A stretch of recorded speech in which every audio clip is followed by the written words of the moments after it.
अस्सलाम वालेकुम। हम ओ लेवल्स पाकिस्तान स्टडीज़ की द इन्वायरमेंट ऑफ पाकिस्तान की कंप्लीट वीडियो सीरीज़ बना रहे हैं। उसी सिलसिले में हम आज उसके चैप्टर 2 यूनिट 2 क्लाइमेट की सेकंड वीडियो बना रहे हैं। आज हम शुरू करेंगे डिस्कशन सीजन्स, और सीजन्स के अंदर पहले बात हम करेंगे टेम्परेचर की। अच्छा, सीज़न में पाकिस्तान में आप देख रहे हैं कि विंटर है, समर है, फिर कुछ बीच की चीज़ें हैं। मेजरली डोमिनेंट जो है पाकिस्तान में, जो आप सुनते हैं ना, विंटर, ऑटम, समर, स्प्रिंग, जिस सीक्वेंस में सुनते हैं, हर दुनिया के हर मुल्क में ऐसा होता नहीं है। याद तो करा देते हैं आपको चारों मौसम, लेकिन ऐसा नहीं है कि दुनिया के हर मुल्क में ये चारों मौसम ऐसे ही आते हों या चारों ही आते हों। ये भी ज़रूरी नहीं है, कहीं कहीं हो सकता है दो ही आते हों खाली। तो ये कैरेक्टरिस्टिक्स कुछ मुल्कों में बहुत क्लियरली नज़र आते हैं कि ये आ गया विंटर, अब विंटर चला गया, अब समर आ गया, अब ये ऑटम आ गया, ये स्प्रिंग आ गया। जैसे कराची में आप क्या कहते हैं, स्प्रिंग कब आता है? क्या क्या फीलिंग होती है हमारी कि अब ये अलग से फ़र्क है, कुछ मुख्तलिफ हुआ है अब हमारे साथ, या ये अब अलग से कुछ हो रहा है, ये फॉल है हमारी। तो ये बहुत ज़्यादा डिफरेंट वेदर कंडीशंस नहीं हो जाती। सीज़न को अलग से अगर आप कहेंगे ना कि ये एक अलग सीज़न है और ये एक अलग सीज़न है, तो आप ये कह सकते हैं हाँ जी, समर एक अलग सीज़न है, विंटर एक अलग सीज़न है। हमारे यहाँ कराची की मैं बात कर रहा हूँ अगर, आप उसमें डिस्टिंक्टली बता सकते हैं समर के अंदर टेम्परेचर जो है 40 प्लस हो जाता है, हाईएस्ट टेम्परेचर। लोएस्ट टेम्परेचर जो है 25 टू 30 रहता है। ठीक है। विंटर में आपका कह सकते हैं, कराची की यकीन बात करें, कि जो हाईएस्ट टेम्परेचर होता है वो होता है 20 से 25, और जो लोएस्ट टेम्परेचर होता है वो 5 6 7 8, 8 कह लें, 8 के अराउंड रहता है। दोनों में फ़र्क नज़र आ रहा है ना, ये अलग सीज़न लग रहा है, ये अलग सीज़न लग रहा है। लेकिन अगर आप कहें कि जी एक सीज़न होता है, वो होता है स्प्रिंग, तो अब स्प्रिंग में क्या होता है यहाँ पे, क्या बिल्कुल अलग से कोई डिफरेंट मौसम महसूस हो रहा होता है? ये तो हॉट समर है, ये हॉट विंटर, ये कोल्ड विंटर है, और बाकी सब कुछ इन बिटवीन एक जैसे ही रहता है, विच इज़ अराउंड, जो हाई पीक टेम्परेचर है वो 30 से 35 में रहता है, और जो जो बॉटम टेम्परेचर यानी कोल्ड टेम्परेचर है वो 20 से 25 में रहता है।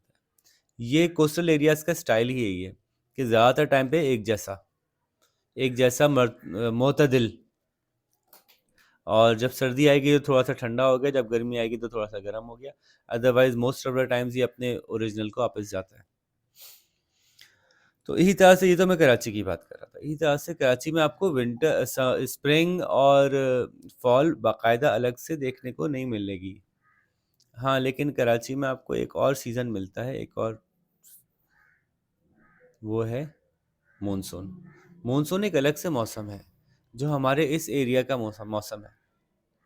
एक्चुअली MON है, SOON, मानसून। तो पाकिस्तान के जो 4 मौसम आपकी बुक में मेंशन्ड हैं, आप वो सुन लीजिए। उसमें एक मौसम मेंशन्ड है विंटर, विच इज़ दिसंबर से मार्च। ठीक है। फिर पाकिस्तान का एक मौसम है early summer, which is April to June. फिर पाकिस्तान का एक मौसम है लेट समर, विच इज़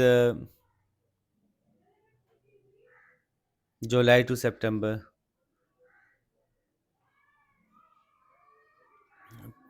अब ये जो लेट समर है, दिस इज ऑल्सो मॉनसून। ठीक है, और उसके बाद एक है हमारा मौसम post monsoon summer, which is October से दिसंबर। ठीक है। तो अब इसमें कहाँ है ऑटम, स्प्रिंग कहाँ है इसमें?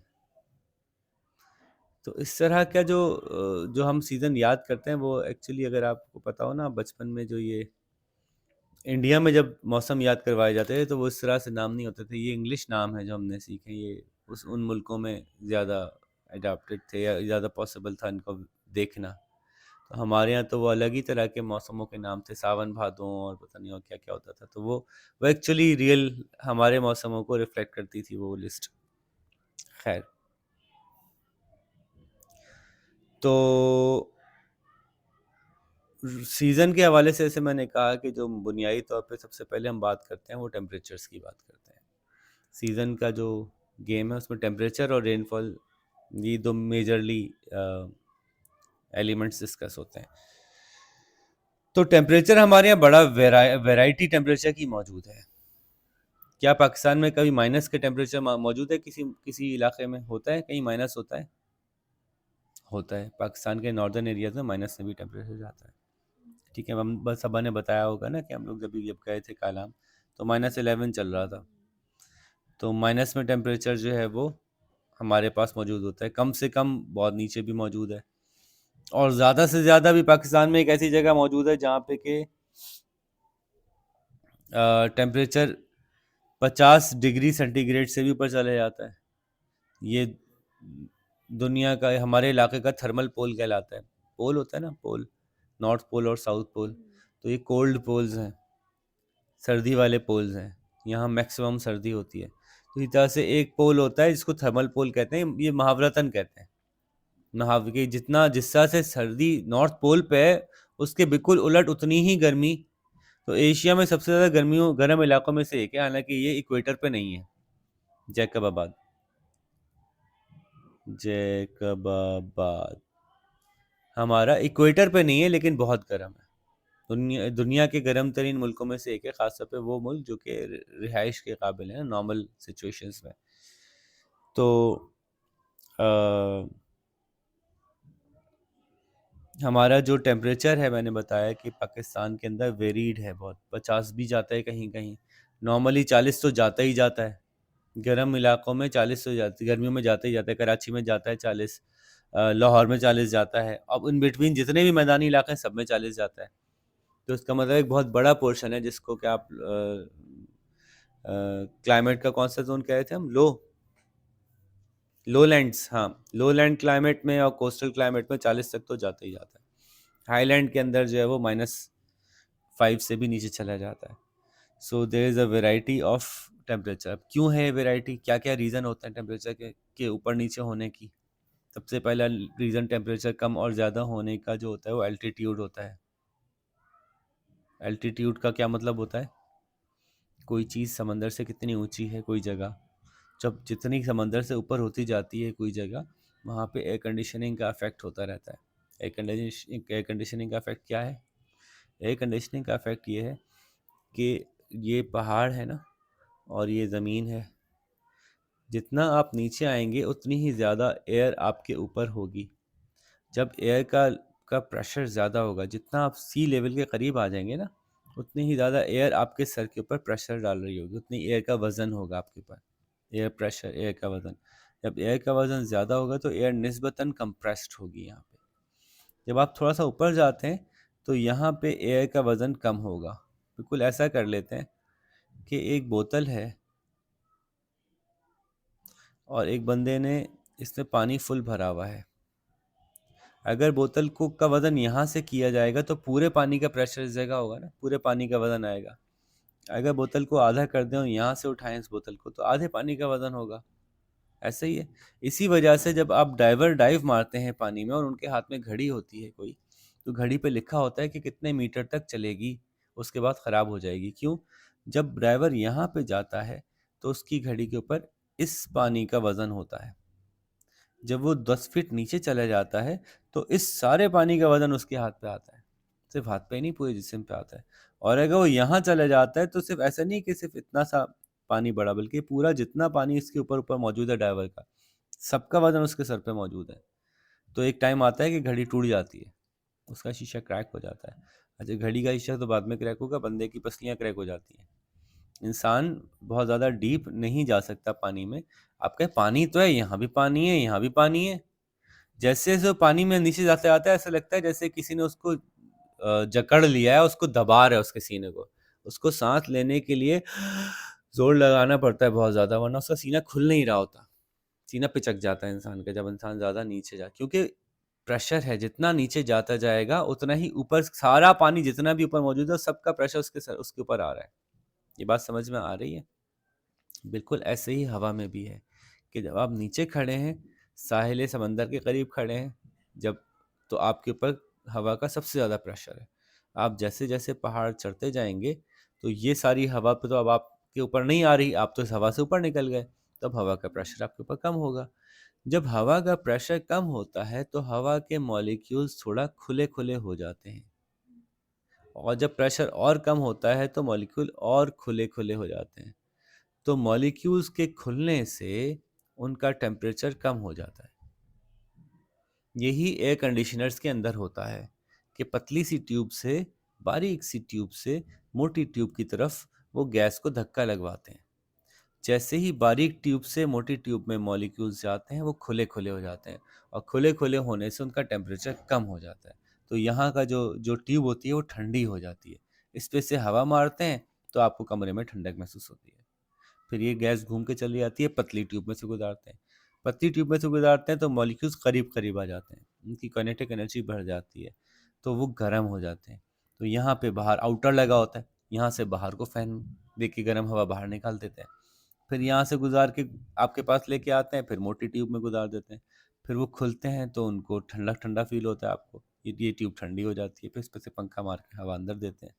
तो यूँ इनर और आउटर एसी का चलता है ना, तो एसी का इफेक्ट जो है वो मॉलिक्यूल के खुलने की वजह से ही होता है। बिल्कुल इसी वजह से नॉर्दर्न एरियाज में या पहाड़ी इलाकों में एल्टीट्यूड की वजह से, एल्टीट्यूड मतलब कोई चीज़ सतह समंदर से कितनी ऊंची है, एल्टीट्यूड की वजह से सर्दी होती है। तो टेम्परेचर कम और ज़्यादा होने का एक रीज़न एल्टीट्यूड का ज़्यादा होना, एल्टीट्यूड का कम होना। जो एल्टीट्यूड का कम होगा उस पर टेम्परेचर कम होगा, मतलब टेम्परेचर ज़्यादा होगा। जिसका एल्टीट्यूड ज़्यादा होगा उसका टेम्परेचर कम होगा। ये बात समझ आ रही है? पहाड़ी इलाकों में सर्दी होगी, मैदानी इलाकों में गर्मी होगी, नॉर्मली देखा जाए तो। सर्दियों में मैदानी इलाकों में कम सर्दी होगी, पहाड़ी इलाकों में ज़्यादा सर्दी होगी। गर्मियों में मैदानी इलाकों में ज़्यादा गर्मी होगी, पहाड़ी इलाकों में कम गर्मी होगी। नॉर्मली ऐसा ही होगा। स्पेशल केसेस अलग हैं, उनको अलग से देख लिया जाएगा। लेकिन one reason for temperature change in temperature in Pakistan is कि some places are on the ground and some places are on the mountains. तो पाकिस्तान में टेम्परेचर की वेरिएशन मौजूद है। एक वजह उसकी एल्टीट्यूड है। क्या कोई और भी वजह है टेम्परेचर के चेंज होने की? जी, टेम्परेचर के चेंज होने की एक वजह ये भी है कि ये रही इक्वेटर अर्थ। आप समझ लें कि आप ऐसी अर्थ पे रहते हैं, अफसोस ना करें, कोई बात नहीं। आप एक ऐसी अर्थ पे रहते हैं ये जिसपे कि ये इक्वेटर है, इक्वेटर पे सबसे ज़्यादा गर्मी होती है। तो जब आपका मुल्क यहाँ कहीं मौजूद है, मैं इसी ज़रा एक रफ सा मैप बना रहा हूँ। अच्छा, ये यहाँ मौजूद नहीं है, सिर्फ अभी मैप पूरा बना लूँ फिर आपको बताता हूँ मैं। ठीक है, ये आपका मैप हो गया। आप ये इधर नहीं मौजूद एक्चुअली, आप इक्वेटर जो है ना वो हमसे थोड़ी सी दूर है। समझ लें कि इक्वेटर यहाँ है और ये ट्रॉपिक ऑफ कैंसर के पास है ना। तो अब आप बताइए कि जितना आप इक्वेटर के करीब जाएंगे उतनी ही गर्मी ज़्यादा होगी। ये बात समझ आती है? क्योंकि यहाँ सूरज की रोशनी पड़ती है, इस जगह पे सूरज की डायरेक्ट रोशनी पड़ती है। यहाँ पे थोड़ी सी सूरज की रोशनी एंगल में आती है। तो जितना अब इक्वेटर के करीब जो भी इलाका होगा वहाँ गर्मी ज़्यादा होगी, जो इक्वेटर से दूर होगा वहाँ गर्मी कम होगी। ये बात लॉजिकली समझ में आती है? तो इसलिए भी पाकिस्तान में टेम्परेचर की वेरिएंस मौजूद है, क्योंकि कुछ इलाके टूवर्ड्स दिस लाइन नीचे हैं, कुछ इलाके ऊपर हैं, जिसको आप कहेंगे कि लैटिट्यूड के डिफरेंस की वजह से भी टेम्परेचर का डिफरेंस आता है। जो नीचे वाले इलाके हैं, जो लैटिट्यूड में नीचे की तरफ हैं, उनका टेम्परेचर निस्बतन ज़्यादा है। इत्तेफाक है कि जो लैटिट्यूड में ऊपर है वो पहाड़ी इलाके भी हैं, तो डबल इफेक्ट आ गया उसके ऊपर।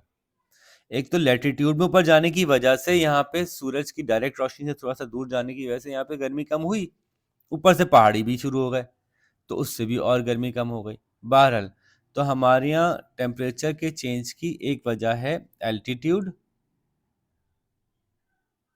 यानी ऊंचाई, कोई जगह ऊंची है कोई जगह नीची है। नंबर टू, जो ग्लोबल लैटिट्यूड है, दुनिया का जो लैटिट्यूड है उसमें कुछ शहर हमारे नीचे की तरफ पाए जाते हैं, कुछ हमारे शहर ऊपर पाए जाते हैं। जो नीचे पाए जाते हैं वो निस्बतन गर्म होते हैं, जो ऊपर पाए जाते हैं वो निस्बतन ठंडे होते हैं। ये बात समझ आती है। तो एल्टीट्यूड तो बुलंदी को कहते हैं, और लैटिट्यूड की फिगर्स अलग से समझाई मैं, लॉन्गिट्यूड लैटिट्यूड क्या होता है। ठीक है। टेम्परेचर के चेंजेस की एक वजह एल्टीट्यूड है, एक वजह लैटिट्यूड है, तीसरी वजह टेम्परेचर क्यों ऊपर नीचे होता है हमारे यहाँ, वो है कोस्टल इफेक्ट। कुछ इलाके हैं वहाँ कोस्टल होने की वजह से टेम्परेचर थोड़ा सा सर्दियों में इतना ठंडा नहीं हो पाता, गर्मियों में इतना गर्म नहीं हो पाता, तो ये भी एक रीज़न है टेम्परेचर्स कुछ इलाकों का क्यों मैनेज हो रहा है। कुछ इलाके बहुत ज़्यादा ठंडे क्यों हैं, वो हाई एल्टीट्यूड और हाई लैटिट्यूड पे। कुछ इलाके बहुत ज़्यादा गर्म क्यों हैं, क्योंकि वो लो एल्टीट्यूड और लो लैटिट्यूड पे हैं। कुछ इलाके लो एल्टीट्यूड लो लैटिट्यूड होने के बावजूद भी गर्म क्यों नहीं है, क्योंकि वो कोस्टल है, समंदर की हवा उनको इतना गर्म होने से रोक देती है। ठीक है, तो ये बात समझ में आ गई आपको। इसकी डायग्राम भी दी हुई है इन्होंने।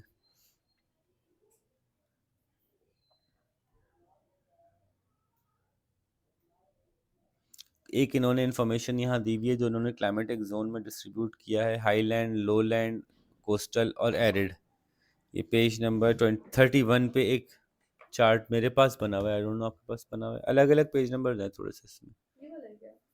इसमें रीजन और टेम्परेचर दिया हुआ है, टेम्परेचर है, हाँ यही है। तो इसमें उन्होंने दिया हुआ है कि जी हाईलैंड के अंदर विंटर वेरी कोल्ड है और समर माइल्ड है, ऐसे ही दिया हुआ है ना, winter very cold summer mild. और लोलैंड के अंदर विंटर कोल्ड टू माइल्ड है और समर जो है वो हॉट है। और कोस्टल के अंदर विंटर भी माइल्ड है और समर भी माइल्ड है। ठीक है, वार्म टू हॉट का मतलब माइल्ड ही है। और एरिड जोन में सर्दियाँ कोल्ड टू माइल्ड है और समर हॉट है। तो ये एक बस ये अगर आपको याद है ना, तो उसकी वजह से आप बहुत सारी बातें कर सकते हैं। ये याद होना चाहिए किस इलाके में क्या होता है, कितना समर होता है। ठीक है, इसके अलावा ये तो हमने टेम्परेचर की बात कर ली, पाकिस्तान के मुख्तलिफ क्लाइमेटिक जोन्स के अंदर टेम्परेचर कैसे कैसे होते हैं और वो क्यों होते हैं। हाईलैंड में सर्दी ज़्यादा क्यों होती है, समझ में आ गई ये बात। लो लैंड में सर्दी कम क्यों होती है, दोनों रीजंस हैं एल्टीट्यूड लैटिट्यूड के। और कोस्टल में फिर क्यों नहीं होती इतनी ज़्यादा गर्मी, क्योंकि वो सी ब्रीज का पूरा एक इफेक्ट है। अब आते हैं मानसून की तरफ, यानी सॉरी रेनफॉल की तरफ। पाकिस्तान में रेनफॉल बोलो तो मानसून ही बनता है। अच्छा, मानसून एक ऐसी चीज़ है जो दुनिया के लिए बड़ी इंटरेस्टिंग है। बाकी दुनिया में बारिश किसी और वजह से होती है, हमारे यहाँ और हमारे जैसे दुनिया में कुछ ही इलाके और हैं जहाँ पे ये एक स्पेशल किस्म का इफेक्ट बनता है। वो इफेक्ट जो है वो ये है कि हम इक्वेटर से थोड़ा करीब हैं। इक्वेटर पे समंदर, समंदर हमारे इक्वेटर पे पड़ रहा है और हम इक्वेटर से थोड़ा सा हट गए हैं। तो ये समंदर जो गर्म होके ऊपर की तरफ उठता है ना, इससे खास किस्म की हवाएं, और वो एक चैनल सी, एक फनल सी बन गई है हमारे हमारे यहाँ मुल्कों की। इधर से देखें तो सऊदी अरब की वजह से एक फनल बनती है जो, और इंडिया की तरफ से दूसरी बनती है। तो हम एक फनल एरिया में यूं यूं पाए जाते हैं। तो इसकी वजह से ये पूरा रीजन, पाकिस्तान, इंडिया, बांग्लादेश, ये पूरा रीजन जो है वो बड़ा ज़बरदस्त ब्यूटीफुली नेचुरल रेनफॉल का ज़रिया है। आपको पता है पूरी दुनिया में फ्रेश वाटर की कमी हो रही है, पीने का पानी कम है। हालांकि पानी ही पानी है लेकिन पीने का कम है, सॉल्ट वाटर ज़्यादा है। सॉल्ट वाटर में से पीने का पानी निकालने में बहुत एनर्जी लगती है, बहुत खर्चा होता है, बहुत महंगा पड़ता है ऐसे में कि अगर आप सॉल्ट वाटर से निकालें फ्रेश वाटर। बारिश के ज़रिए अगर पानी नेचुरली मिल जाए तो अच्छा, पीने का पानी तो फिर भी निकाल लोगे, फसल उगाने के लिए वो जो million and million of cubic meter पानी चाहिए होगा वो कहाँ से लाओगे। तो बारिश के अलावा कोई जवाब नहीं है दुनिया के पास अपनी फसलें उगाने का। और ये जो नेचुरली इतनी धुआंधार बारिश होती है वो सबको बहुत अट्रैक्ट करती है कि काश ये हमारे मुल्क में होती। अच्छा, हमारे यहाँ तो ये है कि बारिश होके बेचारी तूफान मचा देती है। बाहर के मुल्क ये होते हैं कि जहाँ ऐसे इलाके होते हैं वहाँ पे पानी स्टोर करने का जरिया बनाते हैं वो, कि इतना पानी आ रहा है फ्रेश वाटर, पता नहीं अगले साल आए नहीं है, इसको स्टोर कर लो। किया है कुछ ना कुछ, कहीं ना कहीं थोड़ा सा और भी बहुत हिलजुल की है। अभी लाहौर के अंदर उन्होंने अंडर द सिटी पानी स्टोर करने की फैसिलिटी बनाई है। अच्छी इसी तरह की बनाई जाती है। एक तो है ना डैम बना लिया, डैम तो अच्छा है, डैम बन जाए तो ज़बरदस्त, बहुत अच्छी बात है। डैम नहीं भी बन रहा तो पूरे यहाँ से वहां तक जहाँ से बारिश का पानी बहता हुआ जा रहा है सब जगह स्टोरेज फैसिलिटी तो बना लो कम से कम। अंडरग्राउंड स्टोरेज फैसिलिटी बना लो। एक बहुत इंटरेस्टिंग स्टोरेज फैसिलिटी का आइडिया किसी ने दिया था कि जेरे ज़मीन पानी जो है, ज़मीन के नीचे जो पानी है वो हमने ट्यूबवेल से और कुओं से खोद खोद के कम कर दिया है।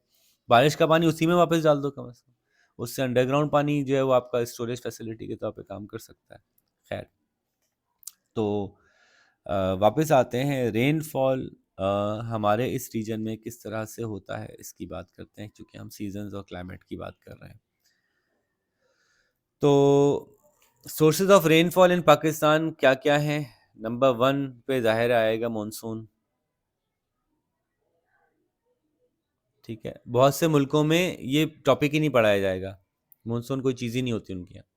ठीक है, जैसे हमारे यहाँ फॉल और स्प्रिंग हमने नहीं पढ़ा, कुछ नहीं होता, ऐसा कुछ नहीं होता हमारे मुल्क में भाई। आपने सिर्फ सुना ही होगा, बाहर आ गई, नाम मौसम आ जाते हैं, हम कहते हैं वो बाहर का मौसम आया है, वो बाहर बाहर नहीं आती हमारे यहाँ। तो मानसून का सीजन हमारे यहाँ स्पेसिफिक है। Number two, western depression.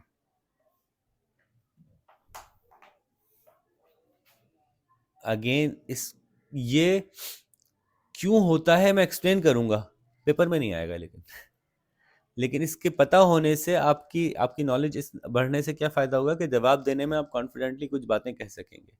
ये बात समझ रहे हैं? मानसून क्यों होती है, उसके पीछे क्या साइंटिफिक रीजन है, ये पेपर में नहीं पूछते।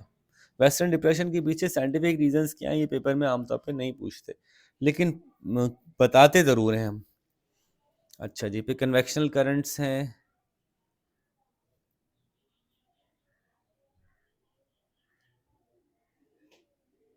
फिर रिलीफ रेनफॉल है, ये कुछ इसमें रिलेटेड भी चीज़ें हैं। रिलीफ रेनफॉल, फिर आपका ट्रॉपिकल साइक्लोन है, ये भी मानसून से रिलेटेड है।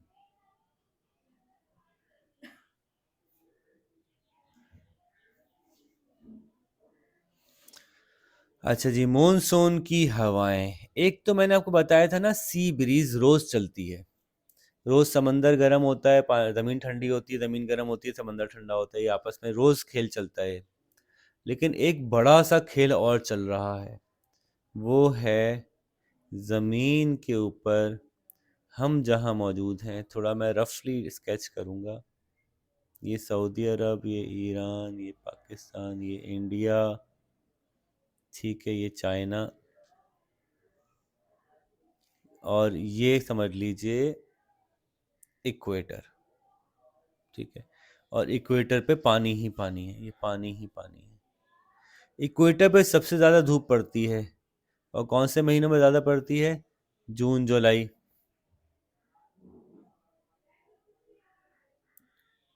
ठीक है, इक्वेटर में सबसे ज़्यादा धूप पड़ती है इस इलाके में, जून जुलाई अगस्त।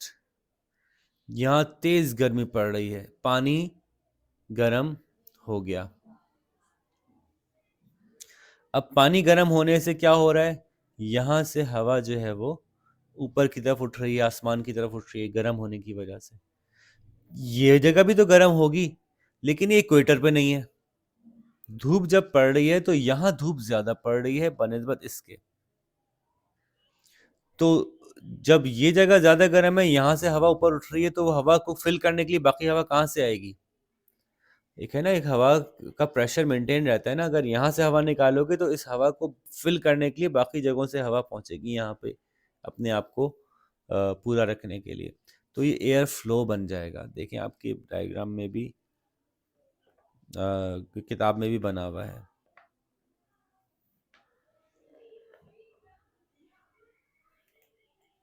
ये ठंडी और गर्म हवाओं का फ्लो बना हुआ है। तो जब ये हिस्सा गर्म होता है तो यहाँ से ठंडी हवाएं जाती हैं, कैच करती हैं इसको, और ये हिस्सा जो है वो हवाओं को केटर फॉर करता है, हवाओं को अपनी तरफ बुलाता है, यहाँ से भी और यहाँ से भी, पूरी पूरी चारों तरफ से।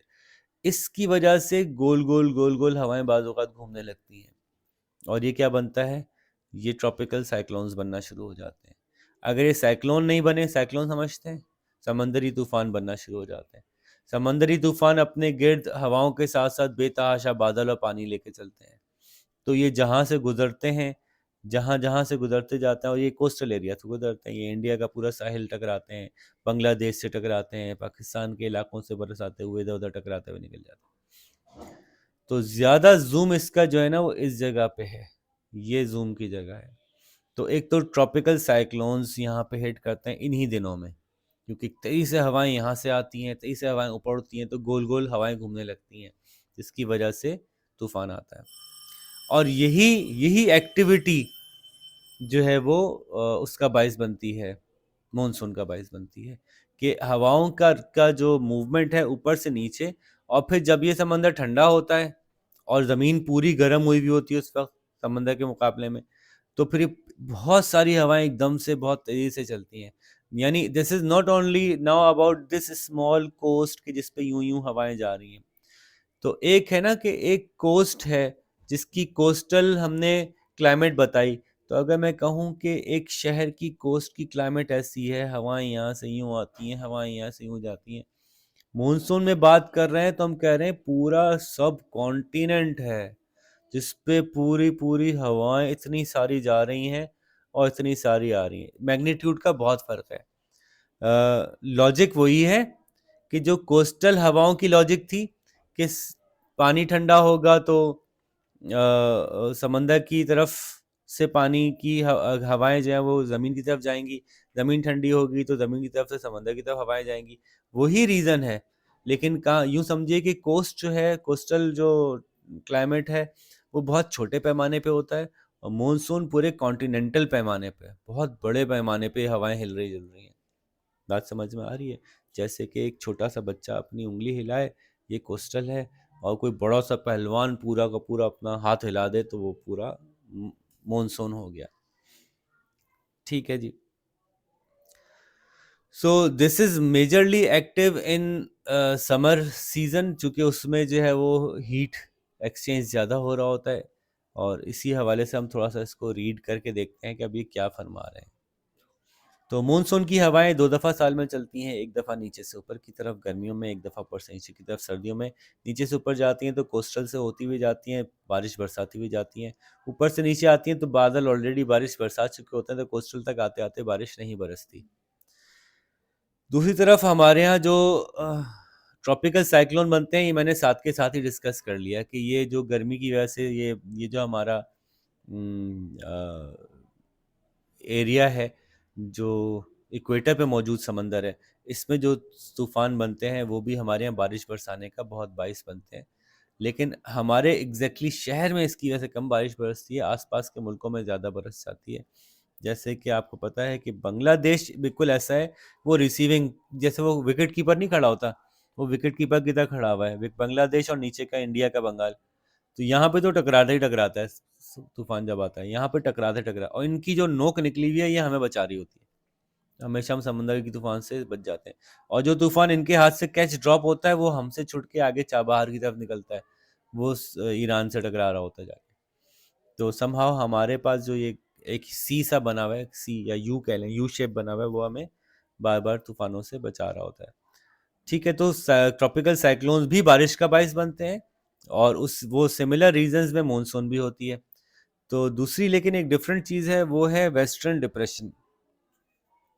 वेस्टर्न डिप्रेशन कहाँ से आ रहा है, मैं थोड़ा सा मैप की तस्वीर खींच लूँ फिर आपके पास आता हूँ।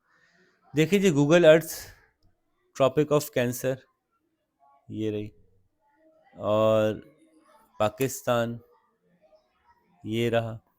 नज़र आ रहा है भाई बाजियो? पाकिस्तान, मेरा मेरा कर्सर दिख रहा है हल्का हल्का सा, ये पाकिस्तान है। ठीक है, अब आपका जो ये एरिया है ना, ये एरिया मेरा, आई डोंट नो कि आपको मेरा कर्सर पता नहीं पकड़ में आ रहा है नहीं आ रहा, जिसको आप देखें ऊपर नेपाल लिखा हुआ है, ये नेपाल लिखा हुआ है, और ये नेपाल के साथ साथ एक डार्क ग्रीन कलर की बेल्ट चल रही है, जिसके ऊपर हल्की हल्की सी स्नो पड़ी हुई महसूस हो रही है आपको। जो ऊपर तक गया है ये यहाँ तक, ये जो स्नो पड़ी हुई है, ठीक है, ये पूरा पहाड़ी सिलसिला है, और ये बहुत ऊंचे पहाड़ हैं। इतने ऊंचे पहाड़ हैं कि ऊपर से आने वाली हवा को रोक देते हैं। यहाँ से जो हवा आ रही होती है वो रुक जाती है, और यहाँ से जाने वाली हवा को रोक देते हैं। तो देखें, ये आया पूरा, ये रहा मानसून की वजह, ये है मानसून की वजह। देखें दुनिया में और कहीं क्यों नहीं है मानसून, ये देखिए कि इक्वेटर पे समंदर कहाँ है, अब अफ्रीका में इक्वेटर को समंदर नहीं मिल रहा है अफ्रीका को, ठीक है। यहाँ यहाँ इक्वेटर पे समंदर है तो ऊपर की तरफ लैंड नहीं है जहाँ पे जाके इसने बरसना है। समंदर ठंडा हुआ गर्म हुआ उसको मुकाबले पे, तो थोड़ा सा इस इलाके को मिलता होगा। ये गाना वाना जो है ये थोड़ा सा, तो देखें ये ग्रीन नजर आ रहे हैं आपको, अफ्रीका के ग्रीनर पोर्शन है जहाँ पे के मॉनसून स्टाइल कुछ चलती होगी। लेकिन इसमें प्रॉब्लम क्या है, ये इक्वेटर के बहुत करीब है ये मुल्क, ये वाला इफेक्ट क्रिएट नहीं कर पा रहे। हमारा मुल्क देखें इक्वेटर से दूर है, ये देखें हमारा इक्वेटर से दूर होने की वजह से ठंडा है, और इक्वेटर हमसे काफी दूर है, तो यहाँ से गरम गरम गरम हवाएं होके जब पानी को उठाती हैं अपने साथ, और पानी को उठा के इधर बरसने के लिए आती हैं, तो इक्वेटर से दूर होने की वजह से ये जगह निस्बतन ठंडी है, तो ये कैच कर पाती है उसको। ये खुद मुल्क गर्म हो चुका होता है, ये भी इक्वेटर के इतने करीब है कि खुद गर्म होता है, तो इस पे वो वाला मजा नहीं आ रहा जो हमारे पास मजा आ रहा है, ठीक है। और देखा आपको ये मुल्क, ये भी इक्वेटर पे खुद ही आप मौजूद है, इसके आसपास भी वो पानी नहीं है जो कि इसको, अच्छा जी, कुछ जो इफेक्ट दूसरी जगह मिलेगा ये मॉनसून वाला आपको, वो इन इलाकों में मिलेगा कहीं, तो ये कहीं इसीलिए आप सुनते होंगे कि जी कैलिफोर्निया का वेदर जो है वो थोड़ा पाकिस्तान जैसा है। ये अमेरिका की जो वेस्टर्न साहिल हैं, सैन डिएगो, सैन फ्रांसिस्को, और इनको देखें आपको ग्रीन भी नज़र आएंगे, ठीक है। तो ये बेहतर कुछ निस्बतन करीब हैं उसके, लेकिन एग्जैक्टली इनमें भी वो मॉनसून का इफेक्ट नहीं होता। हाँ, मैक्सिको के अंदर भी कुछ इलाके ऐसे हैं जहाँ पे किस तरह का इफेक्ट आपको मिलता है। तो दुनिया में कुछ इलाके हैं, मतलब पूरी दुनिया में कुछ जगह ऐसी हैं जहाँ पे ये वाला मज़ा आता है कि एकदम से बहुत ठीक ठाक ज़बरदस्त बारिशें आपको मिलती हैं, पानी का पूरा एक बड़ा ज़ख़ीरा मौजूद है यहाँ पे, जिसमें कि वो एक्टिविटी क्रिएट होती है बहुत ज़्यादा यहाँ पे। गर्मी की वजह से पानी की एवेपोरेशंस होती हैं, एवेपोरेशन बन के वो गर्म हवा के साथ ऊपर जाती हैं, ठीक ठाक बादल बनते हैं, वो बादल जो है वो हमारे पास बरसते हैं। नॉर्दर्न एरिया तो पहले बर्फीला इलाका है, ठीक है ना। अभी आजकल गर्मियाँ हैं तो थोड़ा ग्रीन नज़र आ रहा है आपको, ठीक है। बात समझ में आ गई। पहले तो मॉनसून की मैंने समझे, अब एक बात समझें कि ये एक समंदर है ऊपर, इंटरेस्टिंग समंदर है ये, बड़ा इंटरेस्टिंग सा समंदर है। कौन सा समंदर?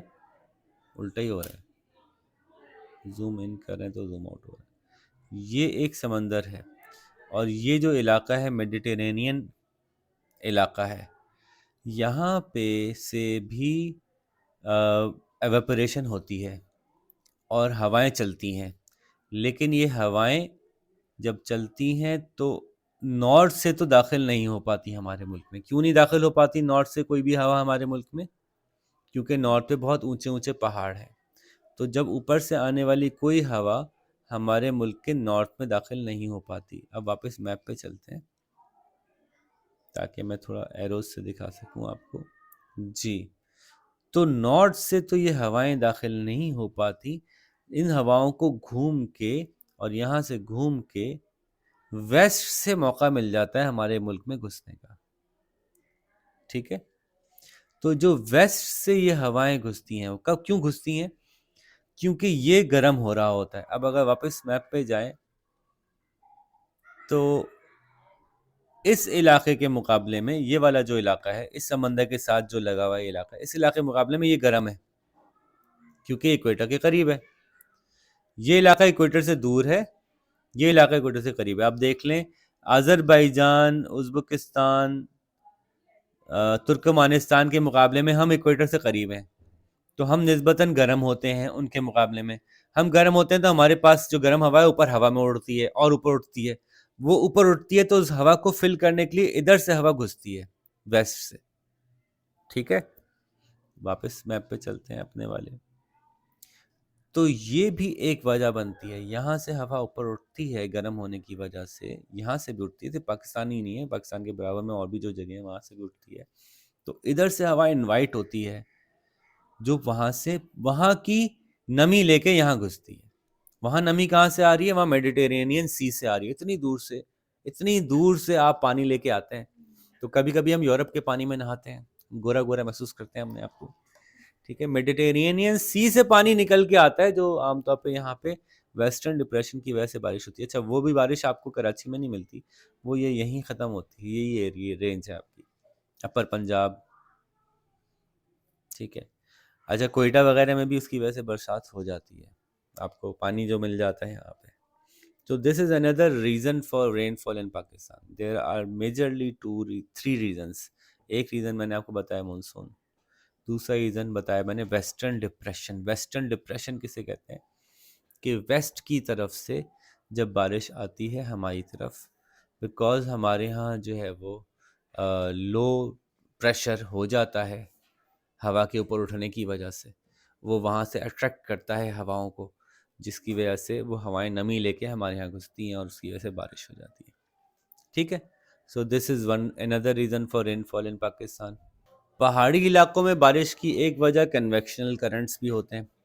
गर्मी हुई, आसपास हरियाली भी बहुत है, गर्मी हुई, हवा ऊपर उठना शुरू हुई गर्म ज़मीन के टच होने की वजह से। जब हवा ऊपर उठी तो हरियाली में से नमी निकल रही थी, वो नमी भी साथ में चली गई ऊपर। ऊपर पहाड़ी इलाका है, पहाड़ों में ऊपर ठंडक होती है। जब हवा ऊपर गई तो ऊपर जाके हवा ठंडी हुई, हवा के साथ साथ नमी भी ठंडी हो गई। नमी ठंडी होगी तो क्या बन जाएगी, बादल बन के बरसना शुरू हो जाएगी। तो ये यहीं कहीं पानी ऊपर उठा, यहीं कहीं बारिश बादल बन के बारिश बरस गई। ये दूर दराज से बादल बन के नहीं आई है, ठीक है, दूर दूर की बारिशें नहीं है ये, बल्कि यहीं का पानी यहीं बरस गया, कन्वेक्शनल करंट्स। ठीक है। ये लेकिन पाकिस्तान में ज़्यादातर नॉर्दर्न एरियाज़ में ही होता है, जहाँ पे के ऊपर ठंडी हवा मौजूद है, जहाँ पहाड़ ऐसे मौजूद हैं जहाँ टच होने पे हवा ठंडी हो रही है उस एरिया से।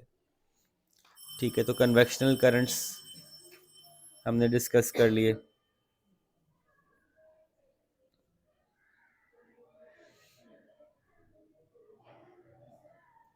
कन्वेक्शनल करंट के दो टाइप्स होती हैं, एक ये कि हवा ऊपर जाके खुद ही ठंडी हो गई, और एक कि हवा पहाड़ से टकरा के ठंडी हो गई।